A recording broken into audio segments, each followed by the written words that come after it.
Hello everyone. এইটো ভিডিঅ'ত আমি 2026 ক্লাছ 9 মেথমেটিক্সৰ পেপাৰখন সলভ কৰিম MCQ গিটা। এইটো ফাৰ্ষ্ট পাৰ্ট হয়। ইয়াত আমি ফাৰ্ষ্ট 20% সলভ কৰিম আৰু যোনটো নেক্সট পাৰ্ট আহিব সেইটো 25টা বা 30% গিটা সলভ কৰিম। কিন্তু তাৰ আগতে প্লিজ ভিডিঅ'টো লাইক আৰু কমেণ্ট কৰি দিব যাতে আমি নেক্সট ভিডিঅ'টো জলদি আনিব পাৰোঁ। ঠিক আছে? কুৱেশ্যন গিটা আমি ষ্টাৰ্ট কৰি গৈছোঁ। সো ফাৰ্ষ্ট কুৱেশ্যনটো দিয়া আছে যে দ্য ভেলু অফ 0.6 ওপৰত বাৰ দিয়া আছে, তাৰমানে 6টো কি হৈছে ৰিপিট হৈছে। সো ৰিপিট হ'লে কোনটো কণ্ডিশ্যনত হ'ব? অপশ্যন 8 হ'ব। অপশ্যন এটো ডিভাইড কৰি চাব পৰা, 2টো যেতিয়া 3 ডিভাইড কৰিবা তো 0.6666 কে এনেকৈ গৈ থাকিব। এইটো কেতিয়াও টাৰ্মিনেট নহয়, ইট মিনছ এইটো শেষ হৈ নাযায় কেতিয়াও। ঠিক আছে?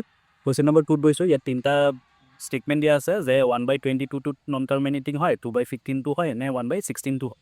চ' ইয়াত 1/22 আৰু 1/16টো কি হৈছে, ইয়াত ইভেন নম্বৰ হয়। চ' এইকেইটা কি হ'ব, আমাৰ টাৰ্মিনেট হৈ যাব। যোনটো আমাৰ 2/15 আছে সেইটো মোৰ টাৰ্মিনেট নহ'ব।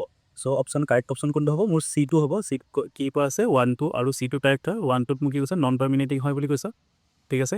আৰু লাষ্ট যোনটো C আছে সেইটোত পৰা আছে 1/16টো টাৰ্মিনেটিং হয় বুলি। এইটো ডিভাইড কৰি চাব পৰা, 1/22টো টাৰ্মিনেট নহ'ব আৰু 1/16টো হৈ যাব। ঠিক আছে? কুৱেশ্যন নম্বৰ 3টোত গৈছোঁ। ইয়াত কৈছে যে line represent the equation 3x + λy = 8 passes to a point 2,2. ঠিক আছে? এইটো চল্ভ কৰিম কেনেকৈ? চ' ইয়াত x আৰু y জেগাত মই 2 আৰু 2 পুট কৰি দিম। ঠিক আছে?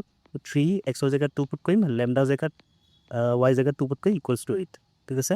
চ' 2 লেমডা = এইটো কিমান পাম? 8 মাইনাছ এইটো 6 হ'ব। চ' লেমডা = 2/2, তাৰমানে আনচাৰটো কিমান হ'ব? 1 হ'ব। আৰু 1 কোনটো অপশ্যনত আছিলে? অপশ্যন বিত। ঠিক আছে? আই হোপ এইখিনিতে বুজি পাইছা। যদি বুজি পাইছা কমেণ্টত লিখি দিবা বুজি পাইছোঁ বুলি। ঠিক আছে? নেক্সটলৈ যাওঁ। নেক্সট কোডটোত দিয়া আছে যে x+2 আৰু x-1 পলিনমিয়েল এটাৰ ফেক্টৰ হয় বুলি, আৰু পলিনমিয়েলটো মোক দিয়া আছে।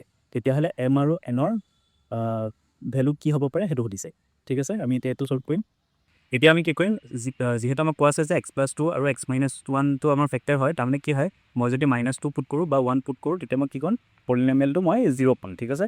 এতিয়া কি কৰিম, -2 আৰু 1 পুট কৰি চাম। চ' -1 যেতিয়া মই পুট কৰিম তেতিয়া মই কি পাম, এটা ইকুৱেশ্যন পাম m + n + 11 = 0, আৰু নেক্সট ইকুৱেশ্যন এটা পাম যে n = twice m - 32. ঠিক আছে? এতিয়া এই দুটা যদি মই চল্ভ কৰোঁ, ছাবষ্টিটিউশ্যন মেথড ইউজ কৰিব পাৰোঁ, তেতিয়া মই n ৰ ভেলু 7 পাম আৰু m ৰ ভেলু -18 পাম। ঠিক আছে? তেতিয়াহ'লে অপশ্যন কোনটো কাৰেক্ট হ'ব? B2 কাৰেক্ট হ'ব। ঠিক আছে?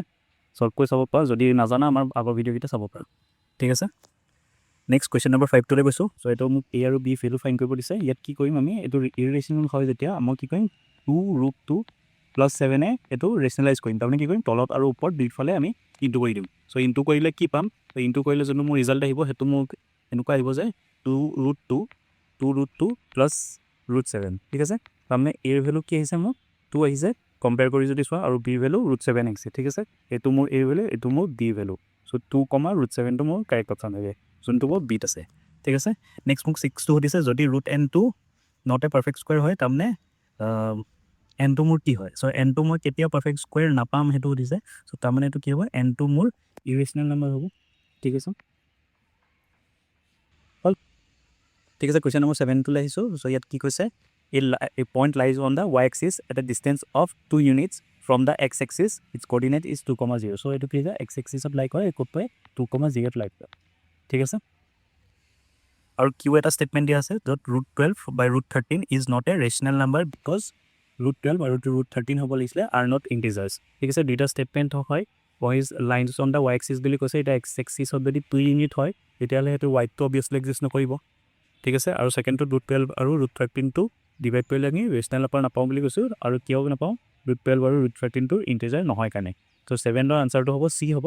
তাৰমানে P আৰু Q দুইটাই মোৰ ফল্ছ ষ্টেটমেণ্ট হয়। ঠিক আছে? এইটো মোক কি হ'ব লাগিছে, ইৰেচনেল নাম্বাৰ হ'ব লাগিছিলে ন? তেতিয়াহে কাৰেক্ট হ'ব।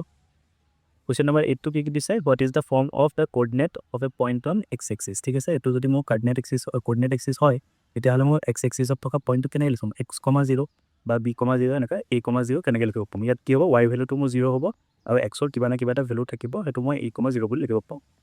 ঠিক আছে? তাৰপিছত কৈছে লিনিয়াৰ ইকুৱেশ্যন এটা 4x - 10y = 14ৰ চলিউশ্যন কিমান থাকে? ঠিক আছে? চ' এইটো কি হয়, মোৰ ষ্ট্ৰেইট লাইন হয়। চ' ষ্ট্ৰেইট লাইনৰ কিমান চলিউশ্যন থাকিব পাৰে? যদি এটা ইকুৱেশ্যন মোৰ দিয়া আছে, ইনফাইনাইটলি মেনি চলিউশ্যনছ থাকিব পাৰে। এই লাইনডালত যিমান পইণ্টছ পাছ কৰি গৈছে চবেই তাৰ আনচাৰ ন? চ' সেইকাৰণে কি হ'ব, ইনফাইনাইটলি মেনি চলিউশ্যন দিলে। ঠিক আছে?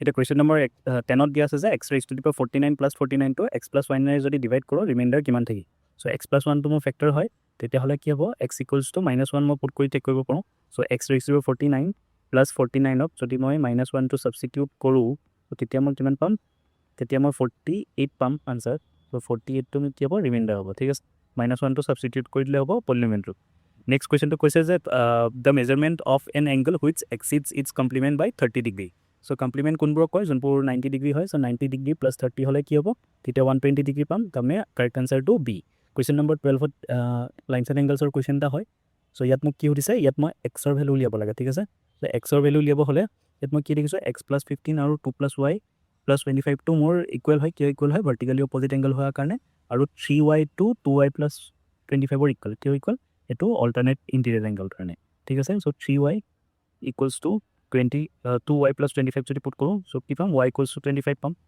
ঠিক আছে নেক্সট এতিয়া কি হ'ব x plus 15 equals to 2y plus 25ত যদি মই y টো 25 পুট কৰোঁ এইটো মই কিমান পাম 50 প্লাছ চ' এইটো 75 ডিগ্ৰী পাম x প্লাছ 15 চ' এক্সটো ইফালে কি কৰিম 15টো পঠিয়াই দিম 75 - 15 কিমান আহিব 60 ডিগ্ৰী চ' কাৰেক্ট আনচাৰটো কি হয় ডি ঠিক আছে কুৱেশ্যন নম্বৰ 13টো সুধিছে যদি a equals to b plus c হয় তেতিয়াহ'লে ট্ৰাইংগেলটো কি হ'ব ট্ৰাইংগেলটো কণ্ডিশ্যন এনেকুৱা বনিব 90 ডিগ্ৰীটো কি লিখিব পাৰোঁ 45 প্লাছ 45 লিখিব পাৰোঁ ঠিক আছে হ'ল বাই 30 প্লাছ 60 চ' এইটো কি হ'ব ৰাইট এংগল ট্ৰাইংগেল হ'ব ঠিক আছে নেক্সট এই কুৱেশ্যনটো অলপ কমপ্লিকেটেড আছিলে খালি মই ইয়াৰ সলিউশ্যনটো কৰি দিছোঁ নহ'লে ইয়াত ডাঙৰকৈ গ্ৰাফ এটা বনাব লাগিব চ' 14টো কাৰেক্ট আনচাৰটো চি হ'ব এ হ'ব ত' তোমাৰ 60 ডিগ্ৰী বনিছে ঠিক আছে ইয়াত একো ডায়েগ্ৰাম দিয়া নাই আমাৰ ডায়েগ্ৰাম দিয়া হেঁতেন ভালকৈ কৰিব পাৰিলেহেঁতেন ঠিক আছে কুৱেশ্যন নম্বৰ 15টো সুধিছে area of a triangle of it side equilateral triangle বুলি কৈছে 4√3 চেণ্টিমিটাৰ স্কুৱেৰ হয় আৰু তাৰ ৰিজনটো দিয়া আছে √3/4 a স্কুৱেৰ তাৰ ফৰ্মুলা আছিলে চ' a স্কুৱেৰত যদি মই 4টো বুক কৰোঁ অবভিয়াছলি এইটো 4√3 চেণ্টিমিটাৰ স্কুৱেৰ পাম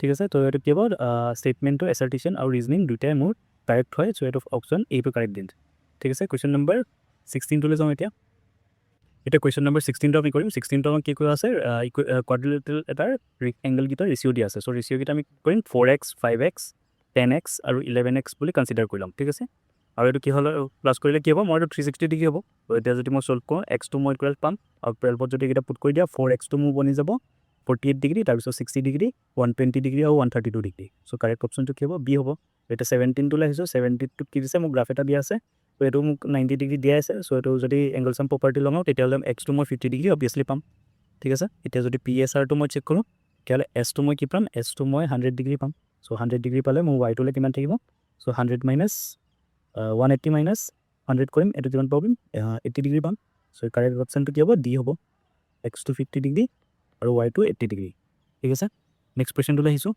ইয়াত কোৱা আছে the supplementary of an angle 120 degree plus x minus 2y is ইমান হয় ঠিক আছে 60 মাইনাছ x প্লাছ 2y হয় আৰু ৰিজনটো দিয়া আছে যে ইফ দ্য চাম of angle is 90 degree and the angles R supplementary so' 90 degree হ'লে ছাপ্লিমেণ্টাৰী নহয় 90 ডিগ্ৰী হ'লে কি হয় কমপ্লিমেণ্টাৰী ঠিক আছে ৰিজনিংটোতো মোৰ অভিয়াছলি ফল্ছ হৈ গৈছে চ' কাৰেক্ট অপশ্যনটো মোৰ ইয়াত কি হ'ব 18 নম্বৰ কুৱেশ্যনটো অপশ্যনটো হ'ব মোৰ চি হ'ব ইয়াত কি হৈছে এটো ট্ৰু হয় বাট আৰটো ফল্ছ হয় ঠিক আছে দেন নেক্সট কুৱেশ্যনটো দিছে question number 19 the graph of the equation x equals to 5 is a line to intersecting both axis হয় পেৰেলেল টু y এক্সিছ হয় পেৰেলেল টু x হয় বা অৰিজিনেলি পাছ হয় কি হয় সুধিছে মই গ্ৰাফটো যদি চেক কৰোঁ এইটো মই x এক্সিছ এইটো y হয় চ' x ইকুৱেলছ টু 5টো ক'ত থাকিব অভিয়াছলি ইমান মান থাকিব এই লাইনটো যেতিয়া দেখিছোঁ মোৰ কি হৈছে ৱাইৰটোৰ পেৰেলেল হৈছে অভিয়াছলি চাই যা y এক্সিছটোৰ কি হৈছে পেৰেলেল হৈছে চ' কাৰেক্ট অপশ্যন কি হ'ব বি2 হ'ব ঠিক আছে নেক্সট কুৱেশ্যন এতিয়া কুৱেশ্যন নম্বৰ 22 যদি চাওঁ ওৱান অফ দ্য সলিউশ্যন সুধিছে 5x + 3 = -6 হয় ঠিক আছে ফাৰ্ষ্ট পইণ্টকেইটাই পুট কৰি চাওঁ 3 আৰু -3 ঠিক আছে 3 আৰু -3 যদি পুট কৰোঁ